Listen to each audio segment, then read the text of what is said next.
We now have a solution, once again, for the optimal filter, the Wiener solution. And one of the issues that we need to address is how are we going to invert the autocorrelation matrix, Ry? Is there a best way? Well, it turns out there are many good ways and many different approaches, and they all depend on the particular application. One of the problems with Ry for a large filter is it can be an enormous matrix. Inverting a 3 by 3 may not be bad. Inverting a 100 by 100 can be burdensome. Another problem is that we often need to update our estimate Ry. Why is this? Well, if we're dealing with a real signal, we're often dealing with it as it comes in real time. And so we will be estimating Ry based on the data. We can start out with an estimate using maybe a few samples, but as we get more, we would like to update and maybe improve our solution. In fact, this is one of the core tenets of adaptive filtering.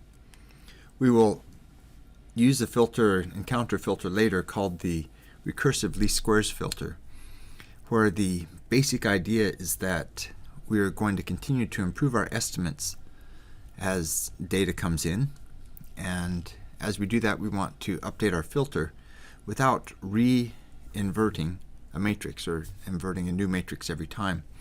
And so recursive least squares filter will give us a way to do that. But for now, we are going to focus on a method of coming up with our optimal filter weights without inverting Y. Our approach to finding the optimal solution without inverting Ry is to start with a guess for our solution. And so I'm going to now add a time index. And we're going to adaptively update our guess over time to give us a new guess for what this is.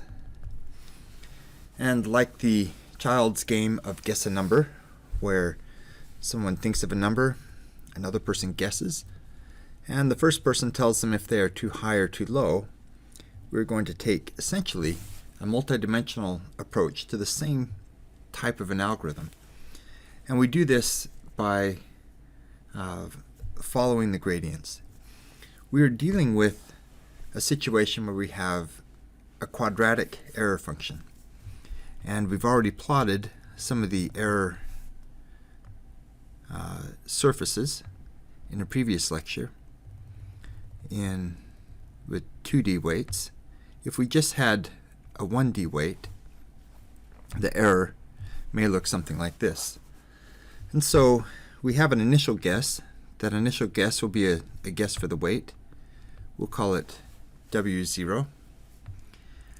And we can evaluate the error at that weight. And importantly, we can evaluate the gradient.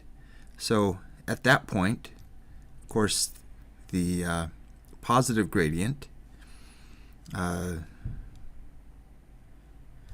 will be going up and to the right. And the negative gradient is going to be going down and to the left. We want to follow the negative gradient.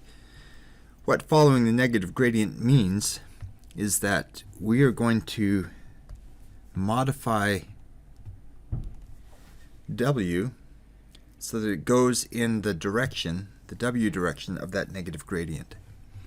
So our next guess might be here. The thing is, we're not sure how far we need to go. It could be calculated, but if we're going to calculate out exactly what we need to do, we may as well go through the process of inverting R, because that's what it's going to entail.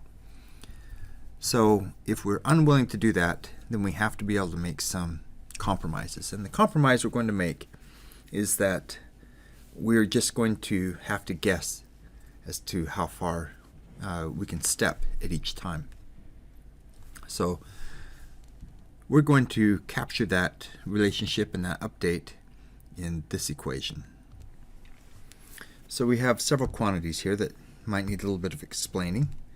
The 1/2, we'll find that's for convenience later.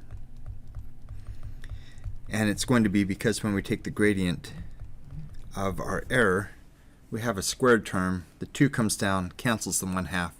And so when we implement this in a practical manner, the 1/2 disappears, and that's where that comes from. This is going to determine our step size. We would like this to be relatively small.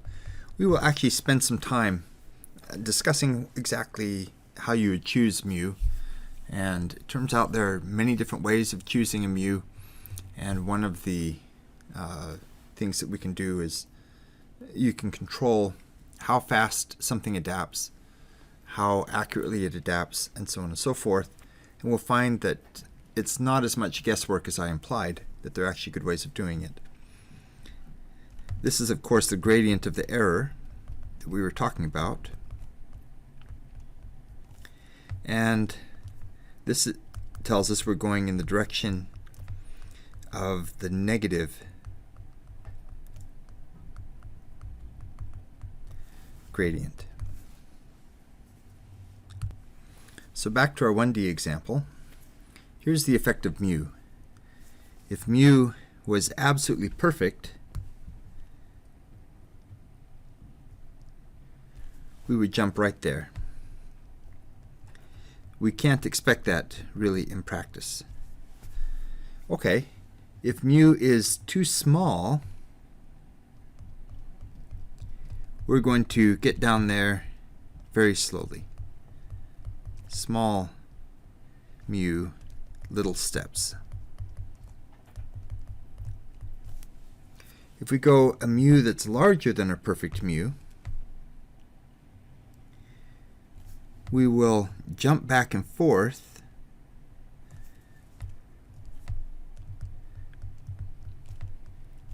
like so, but eventually we'll still converge. And finally, if our mu is too large, we will jump too far and diverge.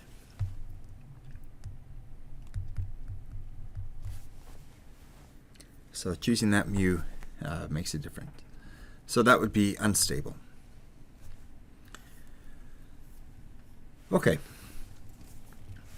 Well, now the question is, how do we find the gradient of the error?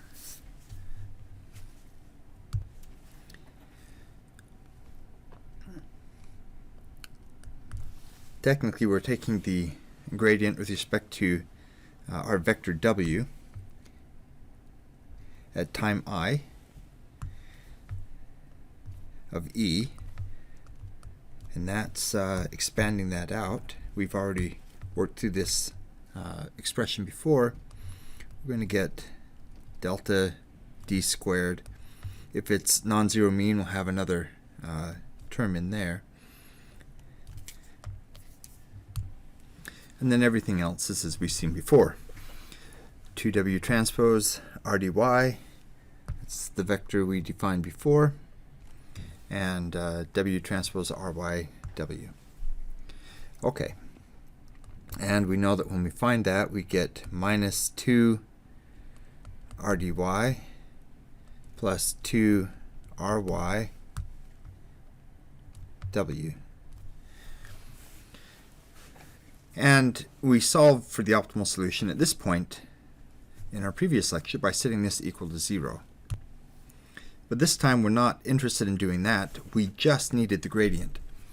So we can now go back and update our update equation.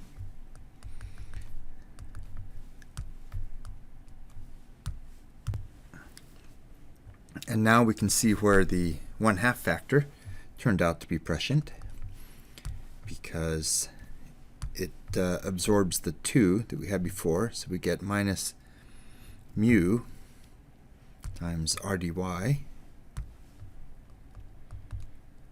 plus mu, actually